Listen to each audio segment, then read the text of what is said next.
ناظرین، پروگرام کے آغاز میں ذکر کرتے ہیں اسرائیل اور ایران کے درمیان جو جنگ جاری ہے اور یہ جو جھڑپیں ہیں یا اب چھٹے دن میں داخل ہو گئی ہیں اور صورتحال مسلسل بگڑتی جا رہی ہے۔ آج صبح سویرے اسرائیلی فوج کا کہنا ہے کہ ایران سے نئی میزائل لہریں چھوڑی گئیں جس پہ پورے اسرائیل میں سائرن بج گئے، بشمول تل ابیب کے علاقے میں جہاں دھماکے اور آگ کی اطلاع ملی ہے۔ ہرزیلیہ میں ایرانی راکٹ حملے کے بعد بڑے دھوئیں کے بادل اٹھتے دکھائی دے رہے ہیں۔ ایران کی ریولوشنری گارڈ کارپس کا دعویٰ ہے کہ انہوں نے ہرزیلیہ میں انٹیلیجنس بلڈنگز، موساد اور اسرائیلی ملٹری انٹیلیجنس کو نشانہ بنایا ہے۔ دوسری طرف تہران اور کراچ میں بھی دھماکوں کی اطلاع ملی ہے۔ مرکزی شہر کاشان میں حملوں میں 3 افراد شہید اور 4 زخمی ہوئے۔ تہران میں ایک رہائشی عمارت پر حملہ ہوا جس سے 3 افراد کو ملبے سے نکالا۔ امریکی صدر ڈونلڈ ٹرمپ نے اپنے ٹروتھ سوشل پلیٹ فارم پر لکھا ہے کہ اب ہمارا ایران کے آسمان پر مکمل کنٹرول ہے، لیکن ابھی تک یہ واضح نہیں کہ کیا ہم سے کون مراد ہے۔ حقیقت یہ ہے ناظرین کہ ایران کے ایئر ڈیفنس سسٹم اب بھی کام کر رہے ہیں اور ایرانی فوج نے کہا ہے کہ 24 گھنٹوں میں 28 دشمن طیاروں کو ٹریک اور انٹرسیپٹ کیا ہے۔ امریکی صدر ڈونلڈ ٹرمپ نے ایران کے سپریم لیڈر آیت اللہ علی خامنئی کو کھلی دھمکی دی ہے اور کہا ہے کہ امریکہ جانتا ہے کہ وہ کہاں چھپے ہیں لیکن فی الوقت انہیں مارنا نہیں چاہتے۔ اس کے جواب میں خامنئی نے لکھا، نیک حیدر کے نام پر جنگ شروع ہوئی ہے۔ اسرائیلی فوج کا دعویٰ ہے کہ انہوں نے جنرل علی شادمانی کو قتل کیا ہے جو کہ ایران کے وقت کے چیف آف سٹاف تھے۔ یہ اسرائیل کے ناظرین بیسیکلی ان کی جو ایک پالیسی اس کا تسلسل ہے۔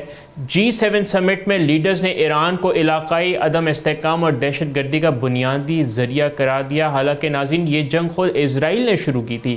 فرانسیسی صدر ایمانوئل میکرون نے رجیم چینج کے خلاف آواز اٹھائی کہ یہ افراتفری کا باعث بن سکتا ہے۔ یمن کے حوثیوں نے کہا ہے کہ وہ تہران کی حمایت کریں گے جیسا کہ انہوں نے غزہ میں اپنے فلسطینی بھائیوں کی حمایت کی۔ اب ناظرین ہم بات کرتے ہیں تیل کی مارکیٹس کی، کیونکہ ناظرین ایران اور اسرائیل جو ہے وہ آئل میں بہت زیادہ انفلوئنس رکھتے ہیں اور اسٹریٹ آف ہرمز بھی ایران کے کافی زیادہ کنٹرولز کو لے کے بھی خدشات ہیں۔ تو تیل کی قیمتیں بھی عالمی مارکیٹ میں بیسکلی اتار چڑھاؤ جاری ہے اور یہی خبر ہے کہ عالمی آئل مارکیٹ میں ایک بڑا اتار چڑھاؤ دیکھنے کو ملا ہے۔ اسرائیل اور ایران کے درمیان بڑھتے ہوئے تنازع کی وجہ سے تیل کی قیمتوں میں 4% سے زائد کا اضافہ ریکارڈ کیا گیا ہے۔ اسرائیل نے جمعے سے اب تک ایران کی متعدد تیل اور گیس کی فیسلٹیز پر بمباری کی ہے، جن میں ساؤتھ پیرس گیس فیلڈ، فجر جام گیس پلانٹ اور شہران آئل ڈپو اور شہری آئل ریفائنری شامل ہیں۔ یہ حملے صرف شہری انفراسٹرکچر کو نشانہ بنانے کا ایک اور ثبوت ہیں جو کہ ناظرین بین الاقوامی قوانین کی خلاف ورزی ہے جو کہ اسرائیل کرے جا رہے ہیں۔ برینٹ نارتھ سی کروڈ اور ویسٹ ٹیکسس انٹرمیڈیٹ کی قیمتیں بالترتیب 4.4 اور 4.3% بڑھ کر 76.45 اور 74.84 ڈالر فی بیرل تک ریکارڈ کی گئی۔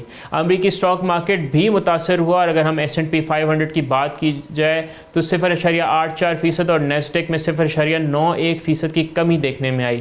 امریکی صدر ڈونلڈ ٹرمپ نے ایران سے غیر مشروط ہتھیار ڈالنے کا مطالبہ کیا ہے اور ایران کے سپریم لیڈر علی خامنئی کو دھمکی دی ہے کہ امریکہ ان کا مقام جانتا ہے۔